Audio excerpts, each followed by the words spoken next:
Mike and Sarah are keen to grow their own fruit and vegetables, and they couldn't have picked a better county to realise their dreams. Benefiting from the Gulf Stream, the Cornish climate is the closest we have in the UK to that of the Mediterranean, enjoying over 1,500 hours of sunshine a year. They're keen to discover what grows well in these parts, so they're visiting the Eden Project near St Austell to meet up with horticulturalist Jill Cartwright, who looks after the ornamental vegetable garden. Morning, Jill. Good morning. How are you? Very well, thank you.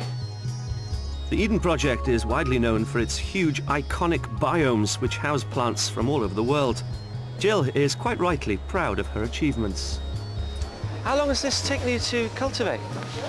Well, I have been here looking after this particular plot for the last 8 years, and what you can see now is our kind of midsummer display. Which has got everything in it by the looks of Yes, things. You've got tomatoes, you've got what, everything. Yep. chard? Yep, kale, we've got spinach, we've got lovely red cabbage over there, it's just nearly ready to go. And also lots of flowers for pollination. Does this mean that you can grow all of these things in a normal house in Cornwall? Absolutely, yes, if you've got the space. And saying that, even if you haven't got the space, because a lot of these things will grow in containers, so yes. What I'd be interested to know is, for the two of us, how big a plot would I need to pretty much go self-sufficient on veg? Just on veg?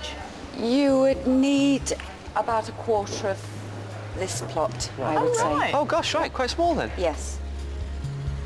The soil here is man-made due to the fact that this site is an old clay pit. But with natural, well-maintained soil, you can expect to grow any of the produce Jill grows in your own garden. With the weather being kind in these parts, she's enjoying crops more familiar with southern climates. One thing Jill is adamant about, though, is no use of fertilizers. Her produce is entirely organic. To ensure tip-top soil conditions, she mixes homemade compost with the soil, providing the most nutrient-rich environment. Put your back into it now, please. Hey, listen, we start gently. With energy. Have you not got any seeds to plant? We might have. Yeah, we might later, you know. While Mike and I get stuck in, Sarah is sowing salad leaf seeds, which, when harvested, will put a crunch into winter salads. Had a good time, though? Had a great time, yeah, thanks. Jill, it's been fantastic. Thanks so much. You're Good very luck with it all. welcome. Yes, thank you very much. Come back and see your seedlings. Yes, the produce of our work. Thank you very Absolutely. much for your time. Had a great time. Thank you.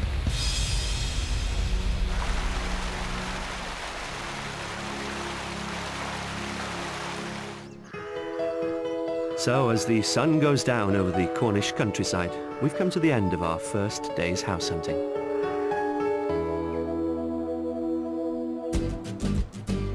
Mike and Sarah from Kent are looking for total isolation in Cornwall for their family of 6 dogs and 8 cats.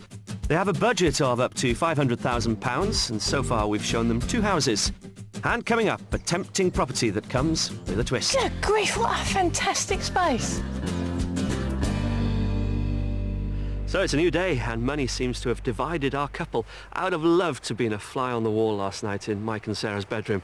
Stay with me on this one. Mike says to Sarah, I loved that property with the 2 acres. Just perfect for you, me, the cats and dogs. Sarah stamps her authority. No, Mike, we can't afford it.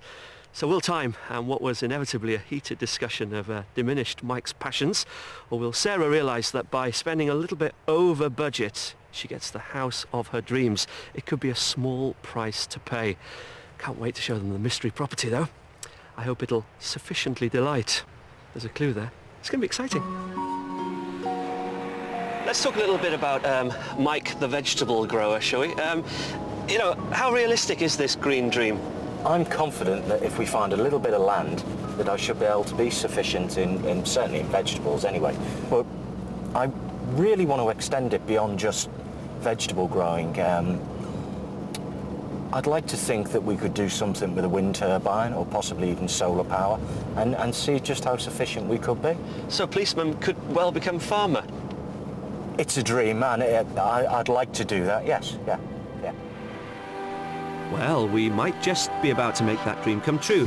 I think we've come up trumps with our mystery house, which is about a mile outside St Cleer and close to Bodmin Moor.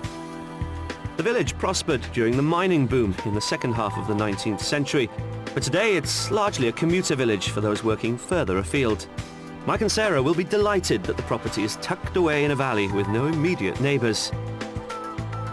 This house comes with plenty of land, and although they want to grow their own fruit and vegetables, what they haven't considered is becoming farmers. And that's the mystery here, as they would have to become farmers in order to buy this place. Let's see what they make of that. We're starting our tour outside. Now then, welcome My to the God. mystery property. Isn't that fantastic? That is different. Good grief, what a fantastic space.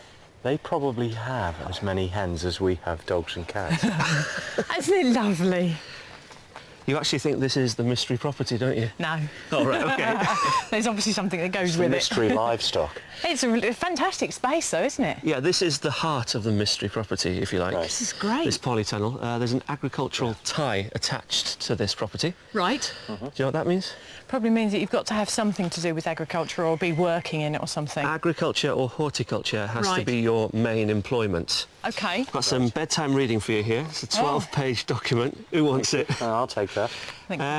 At the moment, the current owner has a horticulture business. Yeah, You love it here, don't you? I do.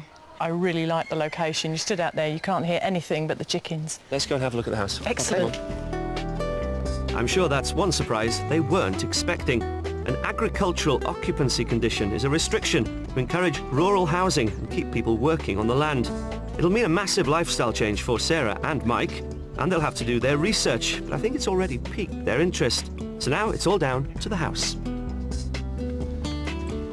So we're finally in. Isn't it lovely? Little seating area here. Wow. Let's go through to the kitchen. Great sized dining.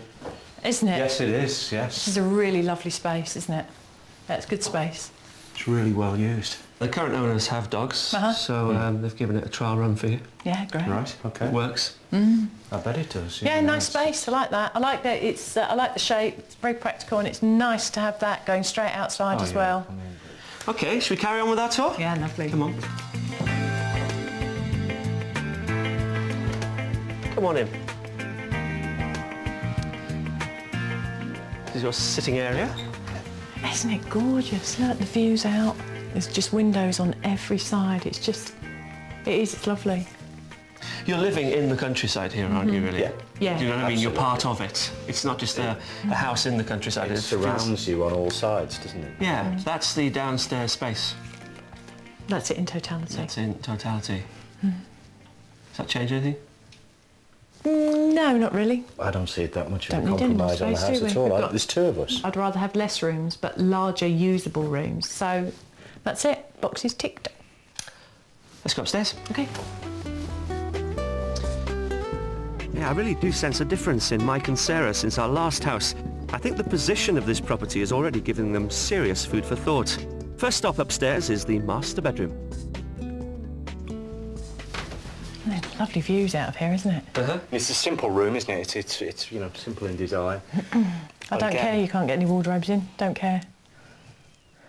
Told you about the location. You know, as I said, you know, if I have to put the bed on bricks and put the storage underneath, I'll do that. But the location's everything here. And if you want to open the door behind you, All right. poke your head round. Oh, that's a pretty room. Yeah. I like that. Excellent. An ensuite bathroom. Never had one, always wanted one. Well, we do like to please, you know. Next to the master is a small room which could be used as a dressing room. And then there's another double room for guests, next to which is the family bathroom. Last on our tour is bedroom number 4. Lovely. Dual aspect. Yes, yeah, got those wonderful views again.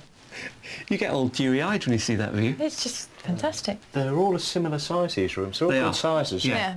All good, decent sizes, nice and square, easy to put your furniture in. You could just move in here tomorrow and it wouldn't be a problem. Well, I'm really glad that you like the indoor space. It is, it's lovely. Yeah. It's good. Because, you know, you will be living in this space as well. Yeah.